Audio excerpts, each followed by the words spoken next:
আসসালামু আলাইকুম রহমতুল্লাহি আবরাকাতুহু। সুপ্রিয় দর্শক, আপনাদের জন্য আমি একটি মূল্যবান একটি ভিডিও নিয়ে আসলাম। চলুন আমরা পর্দায় দেখে আসি। ঠিক আছে, 12 রবিউল আউয়াল রাসূল করিম সাল্লাল্লাহু আলাইহি ওয়াসাল্লাম আগমন করেছেন, আনন্দ করবেন। তো রাসূল করিম সাল্লাল্লাহু আলাইহি ওয়াসাল্লাম তো দুনিয়ার থেকে ১৫০০ বছর আগে বিদায় নিয়েছেন 12 রবিউল আউয়াল, তো শোক করেন না কেন? কথা বলেন, বলে না? এই প্রশ্ন সেই করবে চোখ থাকতে অন্ধ, কপালটা মন্দ। আল্লাহর ভাষায় বলতে হয় ওয়ালাকিন তা'মাল কুলুবুল্লাতী ফিস সুদূর।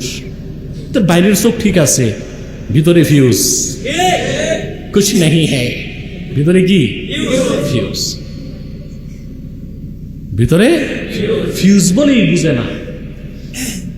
তার জবাব ইমাম সুয়ুতী দিয়েছেন, ইন্না উলাদাতাহু সাল্লাল্লাহু আলাইহি ওয়াসাল্লাম আ'যামুন নি'আমি আলাইনা ওয়া ওয়াফাতুহু আ'যামুল মাসাইব লানা। রাসূল করিম সাল্লাল্লাহু আলাইহি ওয়াসাল্লাম ১৫০০ বছর আগে রাহমাতুল লিল আলামিন হিসেবে এসেছেন।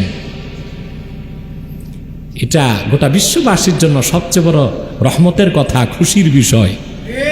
আর তিনি যে ১৫০০ বছর আগে বিশ্ববাসী থেকে বিদায় দিয়ে রফিকে আলা আল্লাহর কাছে চলে গেছেন, এটা তো একটা দুঃখের বিষয়। কিন্তু শরীয়তের হুকুম কি? শরীয়তের হুকুম হচ্ছে যে ওয়াশরিআতু হাসাত আলা ইজহারি শুকরিন নিআম ওয়াস সাবরি ওয়াস সুকুনি ওয়াল কাতমি ইনদাল মাসাইব। শরীয়তের নির্দেশ হচ্ছে খুশির সময় আনন্দ প্রকাশ করা আর দুঃখের সময় গোপন রাখা। শরীয়তের হুকুম কি? শরীয়ত আমাদেরকে উৎসাহ দেয়, খুশির বিষয়টা কি করো, ফাম্মা বিনি'মাতি রাব্বিকা ফাহাদ্দিস। আল্লাহর নিয়ামতের প্রকাশ করুন, প্রশংসা করুন, শুকরিয়া করুন। কিন্তু দুঃখ বা কষ্টের সময় সবর করার হুকুম। এটা ইমাম সুয়ুতী একটা জবাব দিয়েছেন। আমার কাছে আরো চমৎকার জবাব আছে।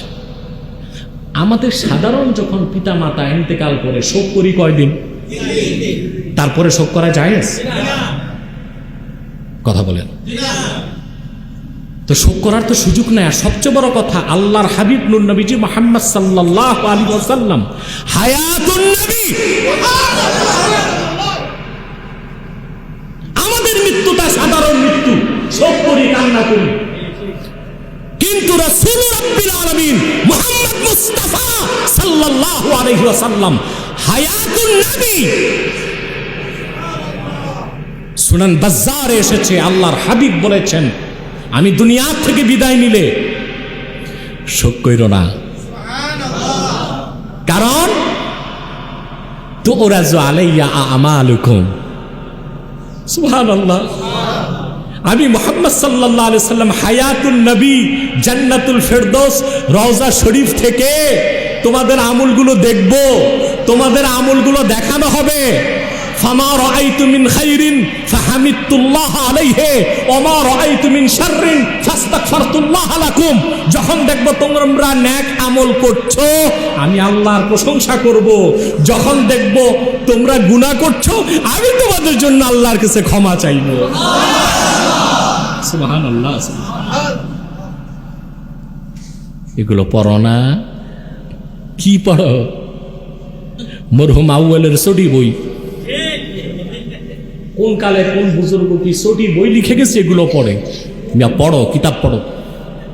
আর এদের মধ্যে কিছু এখন শিখিয়ে আদলি বিচি বাইরে হয়েছে, বিচি মৌলবী। আলহামদুলিল্লাহ, নূর নবী মুহাম্মদ সাল্লাল্লাহু আলাইহি ওয়াসাল্লামের এই গোলামের ছাত্ররাই তাদের জন্য যথেষ্ট। তবে আমি দ্বন্দ্ব সংঘাত চাই না, আমি চাই সংলাপ। কাছাকাছি আসলে, বসলে দূরত্ব কমে যাবে। মাসলাকগত ঐক্য আমরা চাই। আমাদের নিজস্ব স্টেজে প্রত্যেক জায়গায় আমরা মিলাদ কিয়াম করি, কিন্তু যেই স্টেজগুলো মুশতারিক, আমরাও আছি, অন্য মাসলাকের লোক আছে, ওখানে আমরা দরুদ সালাম পড়ে শুরু করে দেই, কিয়াম করি না। কেন? ওখানে দেখা যাবে দ্বন্দ্ব লেগে যাবে।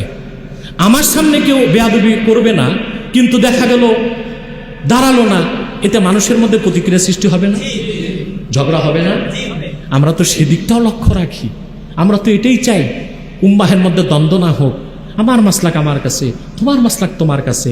কিন্তু দলিলবিহীন কোনো ফতুয়া দিয়ে উম্মতকে গোমরা করতে দেওয়া যেতে পারে না। বুঝতে পারলাম?